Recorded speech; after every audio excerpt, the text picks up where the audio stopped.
हत्या करेंगे तो पुलिस भी अब उन्हें गोली की ही भाषा में जवाब देगी। बिहार में 2 दिन में 2 एनकाउंटर ये बता रहे हैं कि पुलिस अब और अपराध को बर्दाश्त नहीं करने वाली है। देखिए, सिवान में कल अपराधियों ने बीजेपी नेता के रिश्तेदार पर फायरिंग की थी, जिसमें एक की मौत हो गई थी। पुलिस ने इसे चुनौती के रूप में लिया और अपराधियों को पकड़ने के दौरान हाफ एनकाउंटर किया। पुलिस के साथ हुई मुठभेड़ में अपराधी छोटू कुमार के पैर में गोली लगी है और घायल होने के बाद उसे पटना रेफर किया गया है। देखिए, कल बीजेपी नेता मनोज सिंह के बहनोई और भांजे पर गोली चलाई गई थी, जिसमें भांजे हर्ष की मौत हो गई थी, जबकि बहनोई चंदन सिंह गंभीर रूप से घायल है। और इससे पहले भागलपुर से भी हमने आपको कल ही खबर दिखाई थी किस तरीके से वहां पर एक अपराधी का एनकाउंटर किया गया था। रामधनी नाम के एक अपराधी का एनकाउंटर कर दिया गया था। तो ऐसे में ये सख्त तरीके से पुलिस ये कह रही है कि अब जो भी अपराधी यहां पर पुलिस को चैलेंज करेंगे वो बचने वाले नहीं है। कहीं पे पूरा एनकाउंटर होगा, कहीं पर हाफ एनकाउंटर होगा, लेकिन बख्शे बिल्कुल भी नहीं जाएंगे अपराधी और ना ही यहां पर देरी होगी एक्शन लेने में। यानी कि जीरो टॉलरेंस की नीति अपनाते हुए सम्राट सरकार के तहत यहां पर पुलिस जो है एक्शन लेती हुई दिखाई दे रही है। तो फायरिंग मामले में यहां पर एनकाउंटर हुआ है। सिवान का यह मामला है जहां पर बताते चले आपको एक बीजेपी नेता के रिलेटिव के रिश्तेदार पर गोली चलाई गई थी, जिसमें एक की तो मौत हो गई, एक गंभीर रूप से घायल है। तो ऐसे में अब अपराधियों की खैर नहीं है। अगर अपराधी गोली चलाएंगे, किसी की हत्या करेंगे, तो पुलिस भी अब उन्हें गोली की ही भाषा में जवाब देगी। बिहार में 2 दिन में 2 एनकाउंटर ये बताने के लिए काफी है कि पुलिस अब और ज्यादा अपराध बर्दाश्त करने वाली बिल्कुल भी नहीं है। सिवान में कल अपराधियों ने बीजेपी नेता के रिश्तेदार पर फायरिंग की थी, जिसमें एक की मौत हो गई थी। पुलिस ने इसे चुनौती के रूप में लिया, चैलेंज के तौर पर लिया और अपराधियों को पकड़ने के दौरान हाफ एनकाउंटर किया गया है। पुलिस के साथ हुई मुठभेड़ में अपराधी छोटू कुमार के पैर में गोली लगी और घायल होने के बाद उसे पटना रेफर किया गया है। उससे पहले हमने भागलपुर का कल एक मामला बताया था आपको, जहां पर एक कार्यपालक अभियंता की हत्या की गई थी। उस मामले में जो अपराधी था उसका एनकाउंटर किया गया था। तो ये ताबड़तोड़ एक्शंस जो पुलिस के द्वारा ली जा रही है, ये साफ तौर पर बताने के लिए काफी है कि पुलिस अब जीरो टॉलरेंस की नीति अपना रही है। यानी अपराधी जो है बख्शे नहीं जाएंगे। अपराधी अब बेखौफ होकर के बिल्कुल नहीं रह पाएंगे। अपराधी को खौफजदा होना पड़ेगा, क्योंकि बिहार में पुलिस एक्टिव हो चुकी है।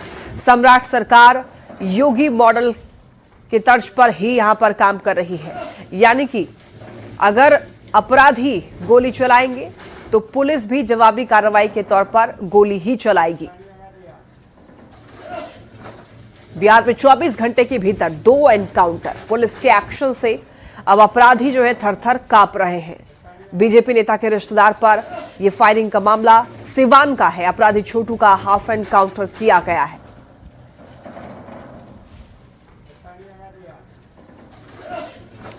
तो एक भागलपुर का मामला और एक सिवान का मामला। भागलपुर में एनकाउंटर कर दिया गया अपराधी का और सिवान में यहां पर हाफ एनकाउंटर किया गया है, पैर में गोली लगी है। तो ये शुरुआती दौर में ही 2 कड़ी कार्रवाई, सख्त एक्शन पुलिस की तरफ से ये दिखा रहा है कि सम्राट सरकार लॉ एंड ऑर्डर को मजबूत करने की दिशा में अहम कदम उठा रही है। पुलिस को फ्री हैंड दिया गया है, जिसमें जहां भी अपराधी बहुत ज्यादा तेज बनने की कोशिश करेंगे, वहां पे वो बख्शे नहीं जाएंगे। मृत्युंजय सिंह हमारे साथ जुड़ रहे हैं ज्यादा जानकारी के लिए। मृत्युंजय, बीजेपी नेता के रिश्तेदार पर फायरिंग करना अपराधी को भारी पड़ा और अपराधी का एनकाउंटर हुआ। एक बार पूरी जानकारी दीजिए, अभी क्या अपडेट है इस पूरे मामले पर?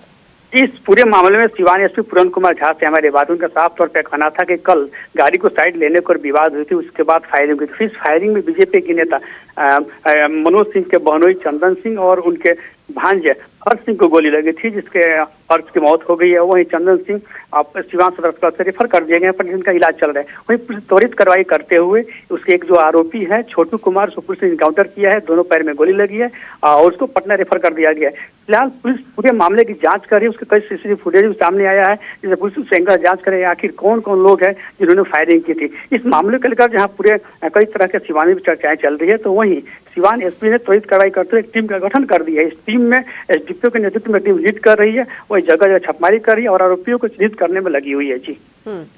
और ये इसका तो एनकाउंटर हो गया है, क्या इसके साथ और भी कोई लोग थे?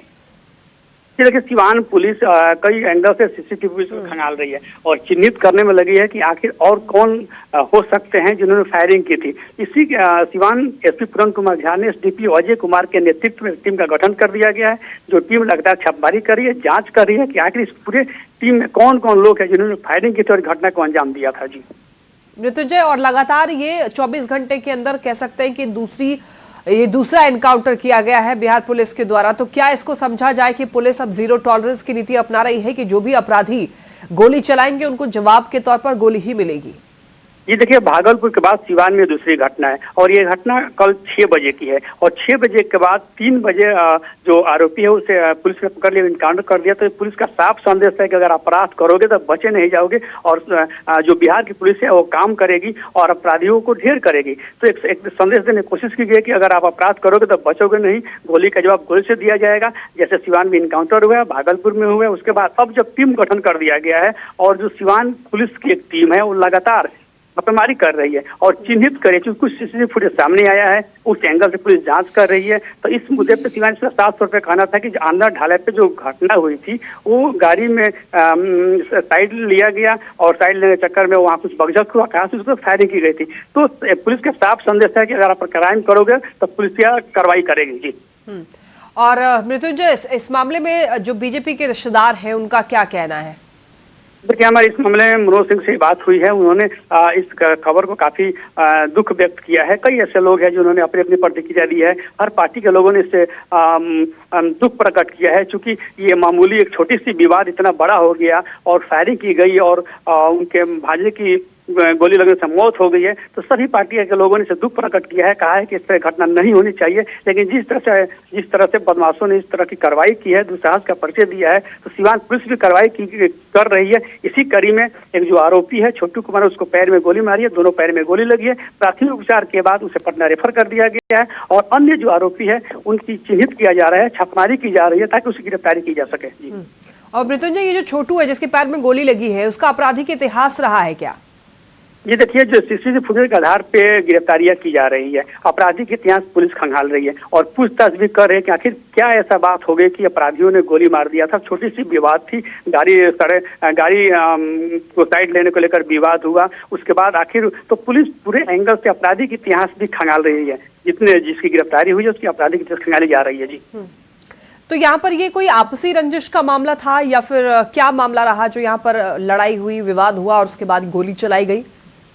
ये देखिए, इस मुद्दे पे हमारी सिवान एसपी से बात हुई, उनके साफ तौर पे कहना है कि गाड़ी सड़क पे गाड़ी पार्क हो रही थी, उसके बाद टच कर दिया, टच करने के बाद वहाँ विवाद बढ़ा, एक दूसरे से कहा सुनी, उसके बाद फायरिंग की गई है। तो अभी तो आपसी विवाद सामने नहीं आ रहा है। सिवान एसपी ने साफ तौर पे कहा है कि हमने उनके परिजनों से पूछना चाहा कि क्या आपसी विवाद हो सकता है क्या, तो उन लोग आपसी विवाद से इनकार किया है। और फिलहाल जो घटनाएं हुई, चूंकि अभी 12 घंटे भी नहीं हुए हैं, तो पुलिस हर एंगल जांच कर रही है और परिवार के लोग जो काफी मर्माहत है, चूंकि एक मासूम लड़के की हत्या इस मामले में हुई है, तो पूरी तरह से जांच की जा रही है, पड़ताल कर रही है। वही सिवान एसपी का कहना था कि इसमें जो भी आरोपी होंगे उसे बख्शा नहीं जाएगा और यही कारण है कि इस डीपीओ के नेतृत्व में टीम का गठन कर दिया गया है। इसमें कई थाने की उसमें पुलिस है और ये रात भर छापेमारी की। रात छापेमारी करने के बाद जो पुलिस का इनपुट मिला, सीसीटीवी फुटेज के आधार पे जो फुटेज आया सामने, उसमें छोटू गिरफ्तारी की गई, इनकाउंटर हुआ, उसके बाद जो अन्य आरोपी है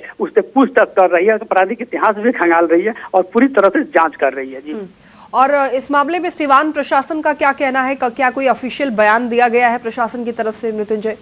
जी, हम लोगों ने न्यूज 18 पे कल 10 बजे ये जो एसडीपी अजय कुमार है उनकी बयान भी चलाया था। उन्होंने कहा कि आंध्र ढाला की एक घटना है, गोलीबारी हुई है, गाड़ी सटने को लेकर विवाद हुआ था, फायरिंग की गई है। उन्होंने साफ तौर पे कहा कि इस तरह की प्रथम दृष्टया ये बात सामने आई है। उसके बाद पुलिस कई एंगल से जांच की, कुछ उसे सीसीटीवी फुटेज मिले, कुछ ऐसे मोबाइल से फुटेज आया सामने। उसके बाद पुलिस जांच की, रात भर छापेमारी की, 3 बजे छोटू की गिरफ्तारी होती है, उसे पूछताछ की जाती है और उसका इनकाउंटर होता है। दोनों पैर में गोली लगी है, उसका इलाज पटना में चल रहा है। तो वही जो उसे पूछताछ उसको इनपुट मिला है, तो पुलिस गोपनीय रखी हुई है, क्योंकि और जो आरोपी है जो इसमें संलिप्तता है उसकी गिरफ्तारी के लिए कई जगह छापेमारी भी पुलिस की है। तो हर एंगल से जो सिवान पुलिस है वो जांच कर रही है, काफी गंभीरता से ली है। खुद सीवान के एसपी घटनास्थल पर पहुंचे थे और एसडीपीओ सदर अस्पताल पहुंचे थे। सदर अस्पताल उन्होंने जांच की, परिजनों से बात की और एसपी पीओ पर जाकर वहां जांच किए, इनपुट लिए और कई एंगल से सीसीटीवी फुटेज खंगाल रहे हैं ताकि जो इसमें जितने भी संलिप्त आरोपी हैं उनकी गिरफ्तारी की जा सके। ठीक है मृत्युंजय, बहुत धन्यवाद आपका इन तमाम जानकारियों के लिए, तमाम अपडेट्स के लिए। देखिए 24 घंटे में बिहार में 2 एनकाउंटर किया गया है। 2 तस्वीरें अब आपको दिखा रहे हैं। पहली तस्वीर सीवान की है जहां पर कल ये घटना घटी है और उससे एक दिन पहले की घटना भागलपुर में हुई जहां पर रामधनी यादव को ढेर किया गया था। तो ये जो 2 तस्वीरें टीवी स्क्रीन पर आप देख रहे हैं वो तस्वीर दिखाने के लिए काफी है कि सम्राट सरकार इस बार ये नीति अपना रही है कि टॉलरेट इनको नहीं किया जाएगा, यानी कि जो अपराधी हैं वो पुलिस को अगर चैलेंज करेंगे तो पुलिस जवाब के तौर पर उनको गोली ही देगी।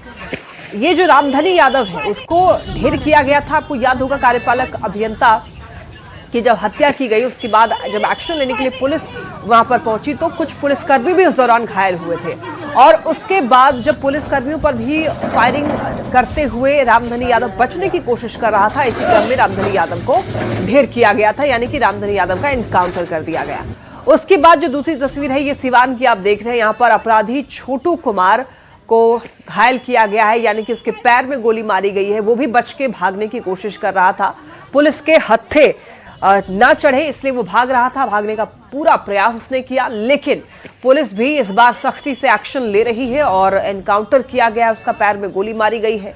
तो ऐसे में ये जो 2 तस्वीरें हैं ये दिखाने के लिए काफी है कि बिहार में अब तस्वीर बदल रही है। लॉ एंड ऑर्डर को मजबूत किया जा रहा है, कानून व्यवस्था अब लचर नहीं रहेगी। अपराधियों में खौफ होना जरूरी है, अपराधी को खौफ ज़्यादा होना चाहिए।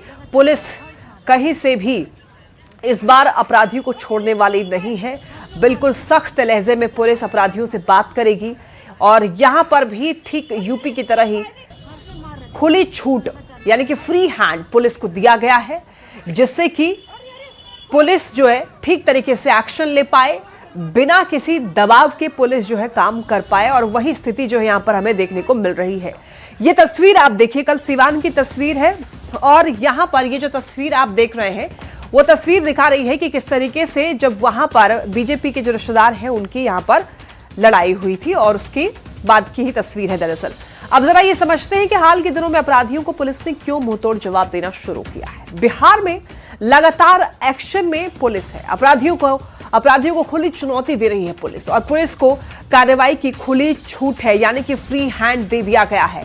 क्राइम से कोई समझौता नहीं करना है, अपराधियों में पुलिस का खौफ पैदा करना मकसद है। इस बार लोगों में पुलिस के प्रति भरोसा पैदा करना मोटिव है। तो इन्हीं मोटिव के साथ, इन्हीं मकसद के साथ पुलिस एक्शन में है और सरकार की तरफ से फ्री हैंड दे दिया गया है और उसी के बाद ये तस्वीरें ये दिखाने के लिए काफी है कि लॉ एंड ऑर्डर को मजबूत किया जा रहा है। चलिए बढ़ते हैं खबरों में आगे और अब बात करेंगे दरभंगा की। देखिए खबर मिल रही है दरभंगा से, जहां फर्जी दस्तावेजों पर सिम एक्टिव कर विदेश भेजने वाले इंटरनेशनल साइबर फ्रॉड रैकेट का खुलासा हुआ है। आर्थिक अपराध इकाई पटना की सूचना पर दरभंगा साइबर थाना पुलिस ने बड़े फर्जी सिम रैकेट का पर्दाफाश किया है। एक सिम रिटेलर को गिरफ्तार किया गया है। गिरफ्तार आरोपी की पहचान केवटी थाना क्षेत्र निवासी विवेक मोबाइल के प्रोपराइटर विवेक कुमार के रूप में हुई है। देखिए पुलिस ने उसके पास से 36 ब्लैक सिम कार्ड, एक बायोमेट्रिक डिवाइस और 2 मोबाइल फोन बरामद किए हैं। साइबर डीएसपी ने बताया है कि जिले के कुछ दुकानदार एक ही व्यक्ति के नाम पर कई सिम जारी करके विदेशों में साइबर ठगों को उपलब्ध करवा रहे थे, जहां से ठगी की घटनाओं को अंजाम दिया जा रहा था।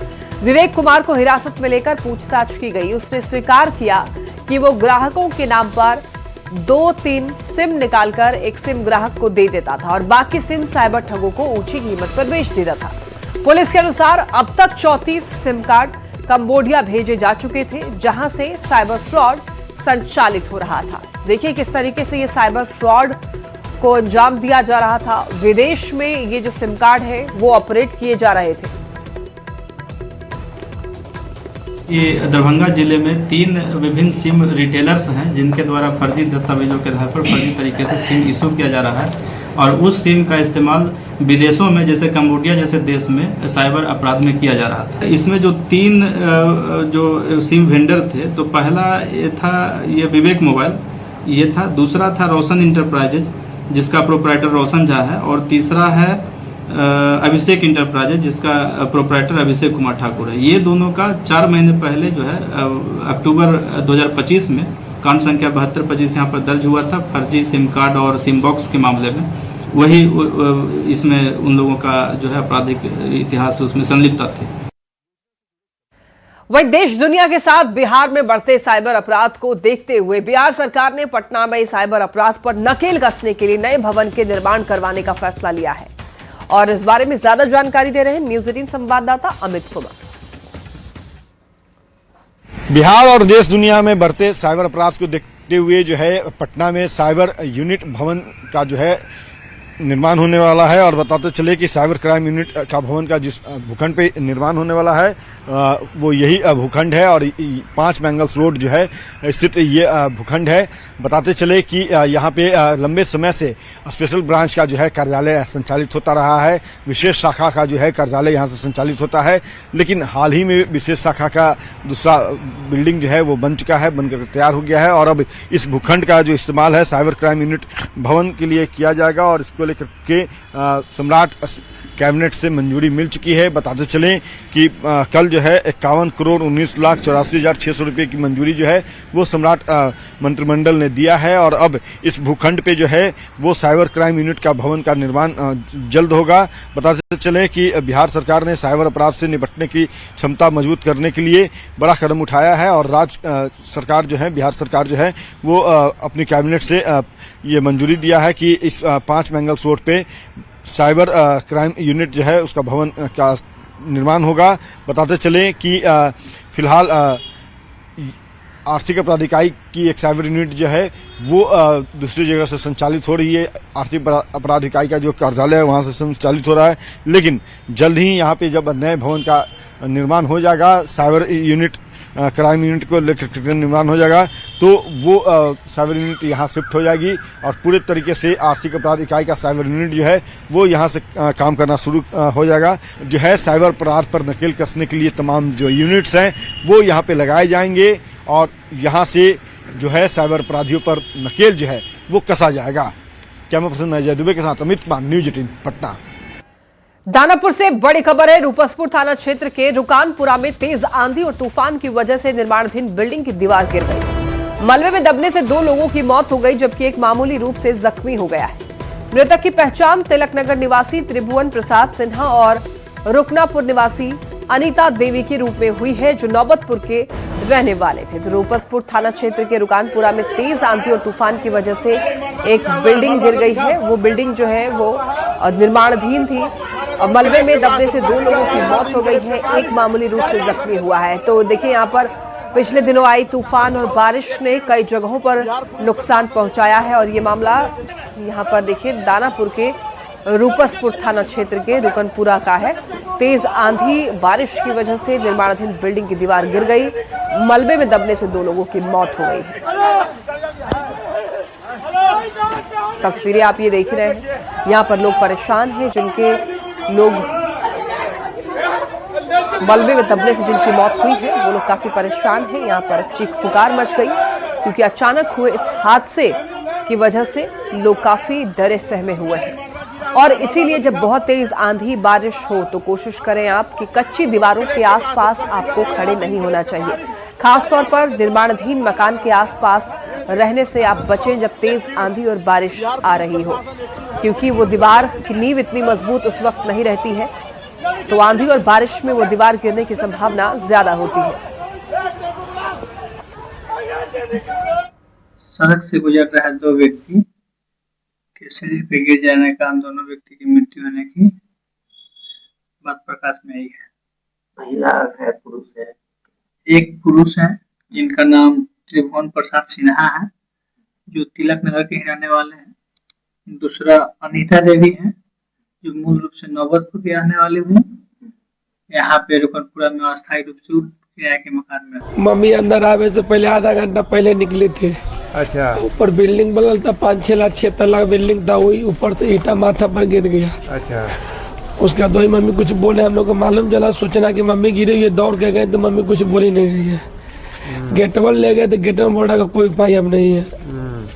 अब हम करें तो क्या करें, बात तो हमारी चली गई, हिम्मत ताकत सब वही थे। जब अंधर तूफान जब चला, भूकंप आया जब, तो उसी वक्त मंदिर में गोड़ लगने के लिए एक महिला जा रही थी, एक जेंट्स जा रहे थे, और एक होटल में पन्ना लाल में एक स्टाफ काम करता है, वो तीनों लोग, उसका पैर टूट गया है, सर फट गया है, वो घायल है, और एक लेडीज एक जेंट्स दोनों डेथ कर गए। ठीक है।